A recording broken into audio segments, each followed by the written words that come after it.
So our third strategy for solving these pesky quadratic equations is going to be completing the square. Completing the square. All right. And the reason we're doing this is we're basically going to turn a funky problem into something we can use method 2 on.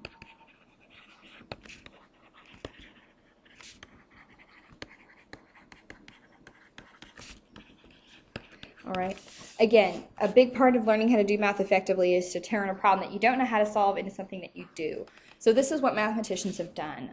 They took problems that were strange, that they couldn't solve using their standard methods that they really, really liked, and they developed an approach to basically turn it from something that they didn't know how to solve into something that they did know how to solve. So again, this is going to be something we only do if we have to, and the whole point is to get it to look like something that we can use for the square root method. So our strategy here, remember, we're going to do these in order. So try factoring first. If factoring doesn't work, try the square root method. If that doesn't work, only then are you going to come to this completing the square. So what you're going to do here is you're going to get all the x's on one side of the equation,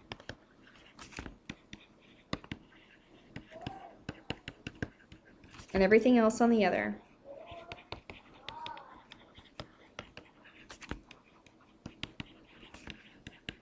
Okay. Next, you're going to divide everything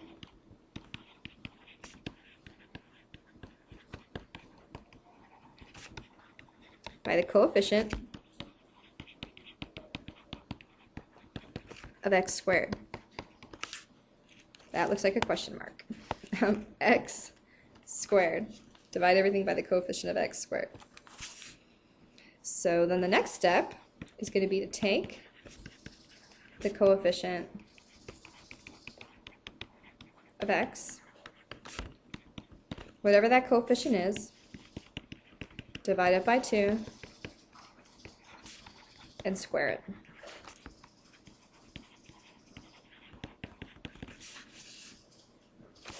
Then you're going to add that to both sides of the equation.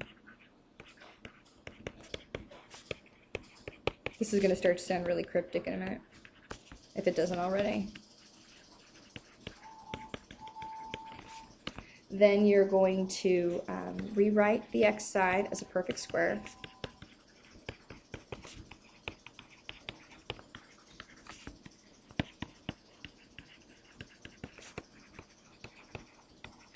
Then you're going to solve using the square root method.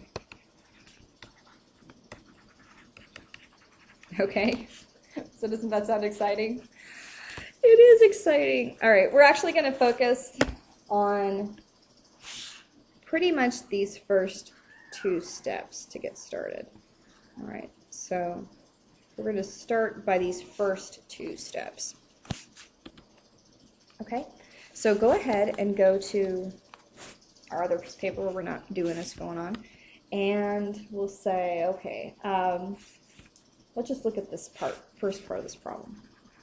Oops. We're just going to focus on those first 2 steps. We've got x squared plus 8x equals 4. Okay, x squared plus 8x equals 4. I'm actually going to kind of be a little small because I'd like to have 2 columns of text here. All right. So my first step is to divide everything by the coefficient of x squared. So what's my coefficient of x squared here?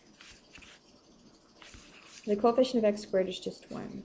So we don't really need to divide by 1 because it's not going to do anything. Multiplying by 1 divided by 1 has the same effect.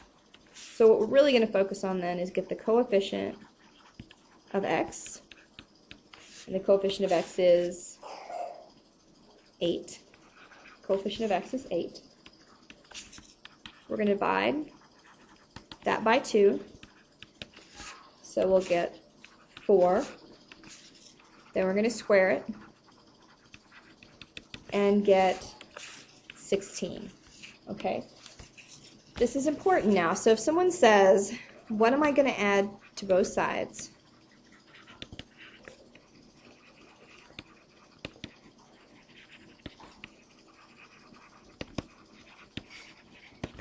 say, what am I going to add to both sides of the equation? You're going to say 16, right? All right.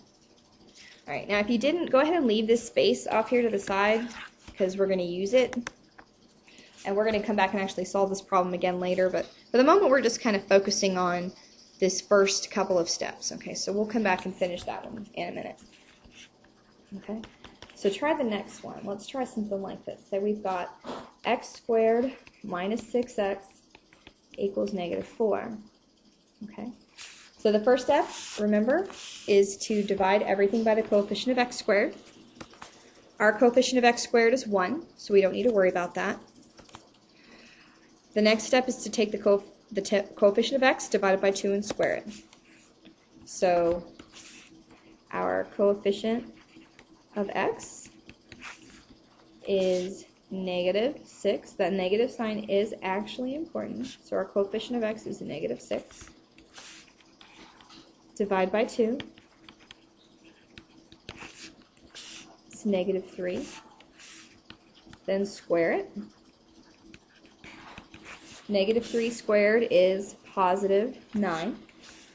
So if I say, what do I add to both sides?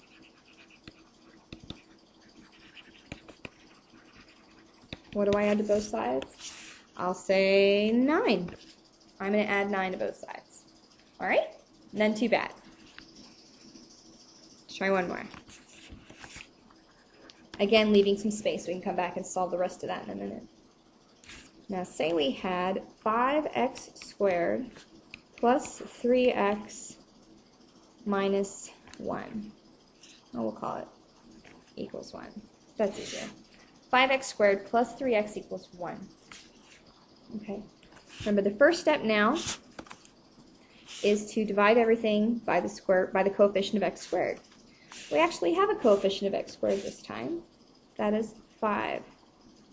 So we want to divide each side of the equation by 5. Okay.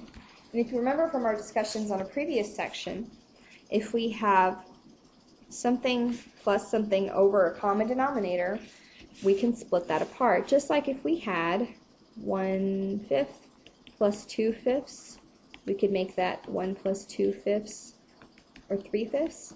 Just as we can go this way, we can also go backwards. We could take 1 plus 2 over 5 and separate into 1 over 5 plus 2 over 5. So that's what we're going to do here. We're going to separate this out. We'll have 5x squared over 5 plus 3x over 5 equals 1/5. Okay? Now our 5's are going to cancel out, which is what we wanted to happen. We wanted the coefficient of this term, this first term, to be 1. Okay. So notice that I've rewritten this here as 3/5 x, and the only reason I did that is because I wanted it to be very, very clear what the coefficient of x was. Okay. So now whenever I continue on my next step, which is take the coefficient of x divided by 2 and square it, I can say coefficient of x is 3/5 divided by 2. So remember, 3/5 divided by 2 is the same thing as 3/5 times the reciprocal, so 3/10, then square it. Again, remember that 3/10 squared is the same thing as 3/10 times 3/10, or 9 over 100. So if someone says, what do I add to both sides?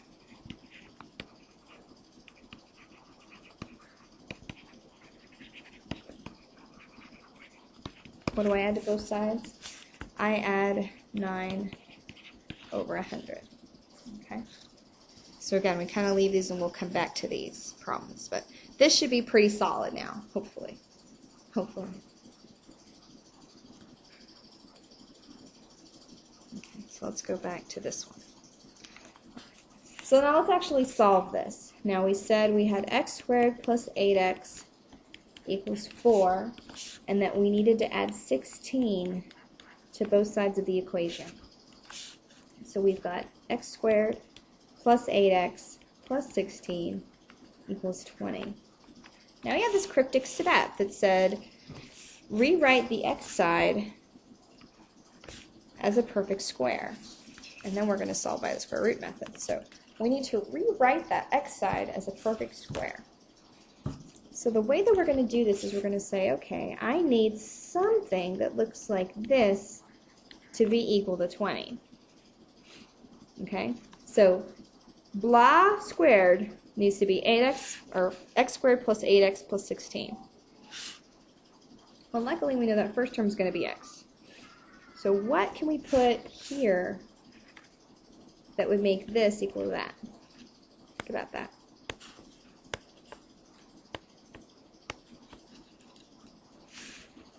The number that we're looking for here is plus 4. All right, so go investigate that. Make sure it works. We've got x plus 4 squared. That's the same thing as x plus 4 times x plus 4. So first, outer, inner, last.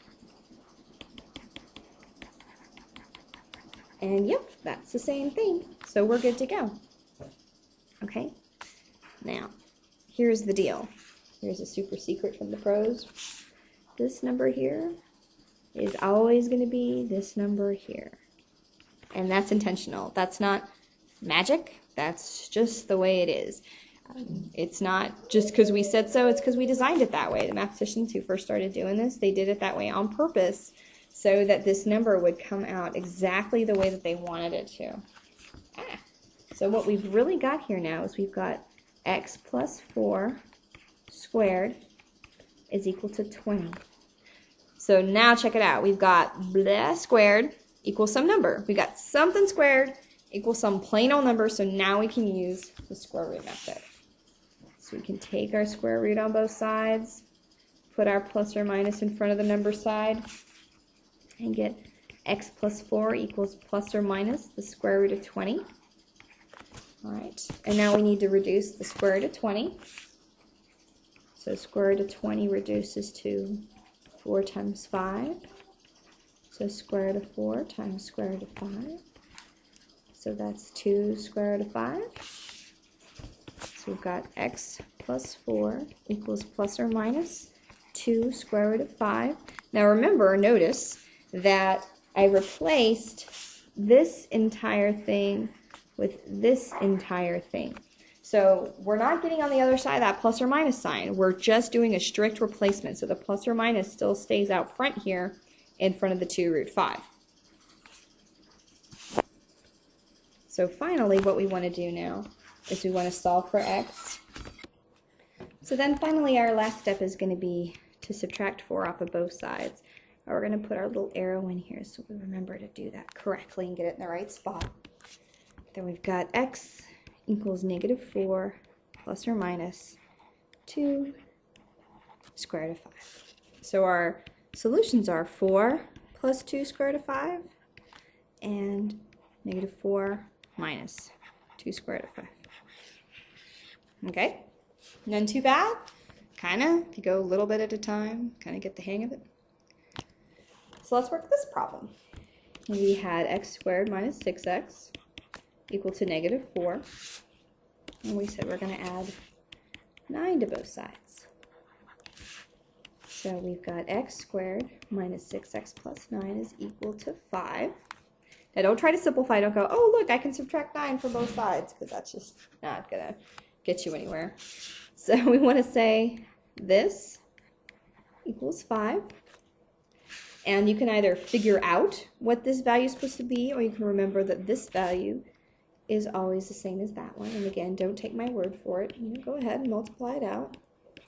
Make sure you get the same thing. Yep, that worked out. All right.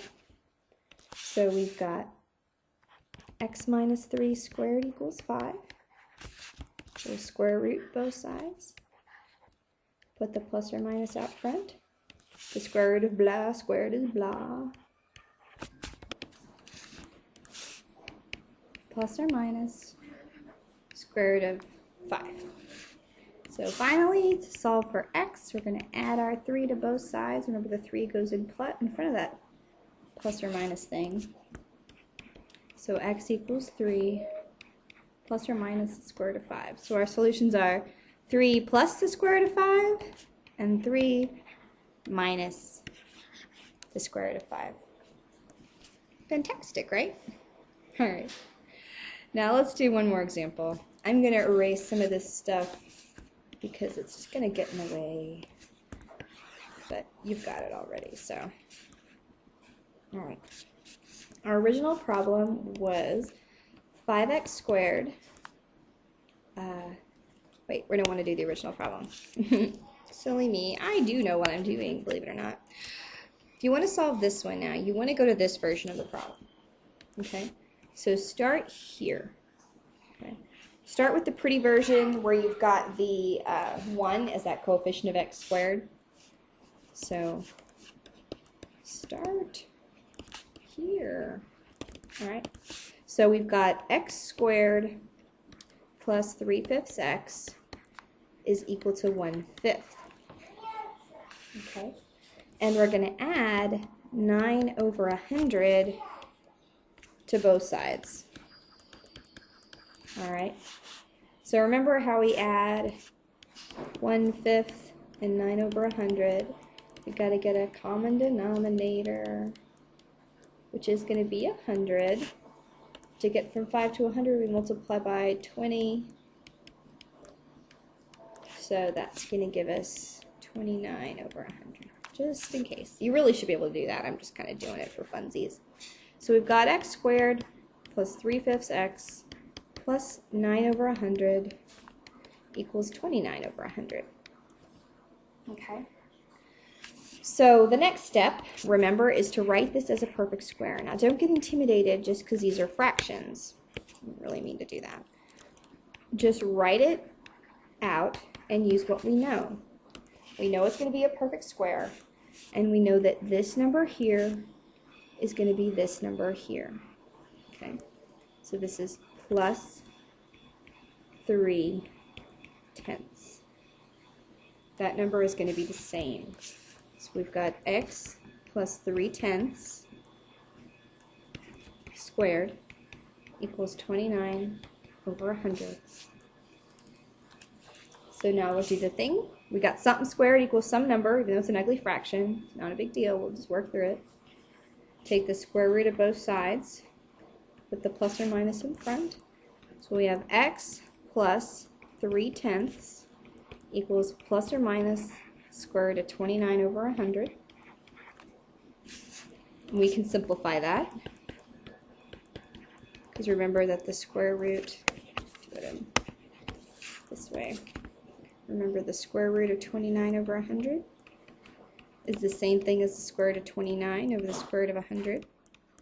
So that's the square root of 29 over 10. Now we have to leave the square root of 29 the way it is because it's a prime number. It doesn't factor. So we've got plus or minus square root of 29 over 10. Now we're going to subtract 3/10 off of both sides. Now, if you're feeling a little tired after this problem, it's completely acceptable and understandable. This is a big fat problem to have to deal with. So it got a lot to it. X equals negative 3/10 plus or minus square root of 29 over 10. So that gives us, our two solutions are negative 3/10 plus, oops, I wrote that wrong, square root of 29 over 10 plus square root of 29 over 10, and then 3 minus negative 3, that looks better, negative 3 minus square root of 29 over 10. Now remember, you can combine these just like we did with our fractions, and I'm not sure really exactly which way is better. It just kind of depends on how you feel. But these are all the same solutions. I'd probably write it like that. So there's your final answer. Super fancy.